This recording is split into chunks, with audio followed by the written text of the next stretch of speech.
Hi நண்பர்களே, கொலம்போக்கு மிக அருகில் இருக்க பேலியாகுடையில் இருக்குது இந்த பூபால விநாயகர் கோவில். பேலியாகுடை ஜங்ஷனில் இருந்து கேண்டி ரோட் ஸ்டார்ட் ஆகிற இடத்துல இருக்குது இந்த பிள்ளையார் கோவில். இந்த கோவில் மெயின் ரோட்டில் இருக்கிறதுனால இங்கே ஈஸியாக வரலாம். அதாவது கேண்டி டு கொலம்போ ரூட்டில் வர எல்லா பஸ்ஸும் இந்த கோவில் முன்னாடி நிப்பாட்டுவாங்க. ஏன்னா கோவில் முன்னாடியே பஸ் ஸ்டாண்ட் இருக்குது. இந்த கோவிலுக்கு நீங்கள் வண்டி வாகனத்தில் வாரீங்கன்னா பார்க்கிங் பற்றி யோசிக்கவே தேவையில்லை. பிகாஸ் கோவில் உள் வளாகத்தில் பெரிய பார்க்கிங் வசதி இருக்குது. பார்க்கிங் பிரச்சனையே வராது.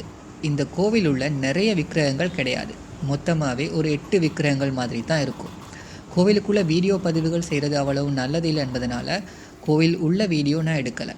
கோவிலுக்குள்ளே எப்படி இருக்குங்கிறத நீங்கள் நேரடியாகவே வந்து அந்த அனுபவத்தை பெற்றுக்கொள்ளுங்கள்.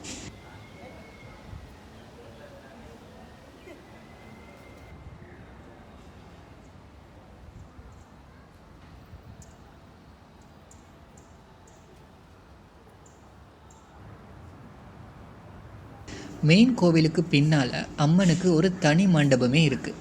நீங்கள் கொலம்போவில் இருந்து கேண்டி அவிசாவளை பக்கமாக போகிறீங்கன்னா கண்டிப்பாக இந்த கோவிலுக்கு வந்து பாருங்கள். உங்களுக்கு ஒரு நல்ல ஒரு ஃபீல் கிடைக்கும். இந்த கோவிலோட ஸ்பெஷாலிட்டி என்னென்னா, இது சிட்டியில் இருந்தாலும் இந்த கோவில் வளாகத்துக்குள்ளே நீங்கள் போயிட்டீங்கன்னா உங்களுக்கு ஒரு கிராமத்தில் இருக்க கோவிலுக்கு போன மாதிரி ஒரு ஃபீல் கிடைக்கும். அதுக்கு என்ன காரணம்னா, அங்கே ஒரு பெரிய உள்வீதி மண் தரையோடு இருக்குது.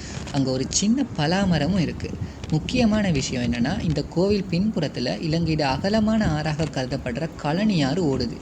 கோவில் படிக்கட்டுகள் ஆற்றுட விளிம்பு வரைக்குமே போகுது. இன்னொரு முக்கிய அம்சம் என்னென்னா, ஆத்தங்கரை படிக்கட்டு பக்கத்திலேயே ஒரு அரச மரத்தை சுற்றி சிலைகள் இருக்குது. அதோட அங்கே கலர் கலராக குட்டி குட்டியாக பிளாஸ்டிக் குடங்கள் வச்சுருக்காங்க.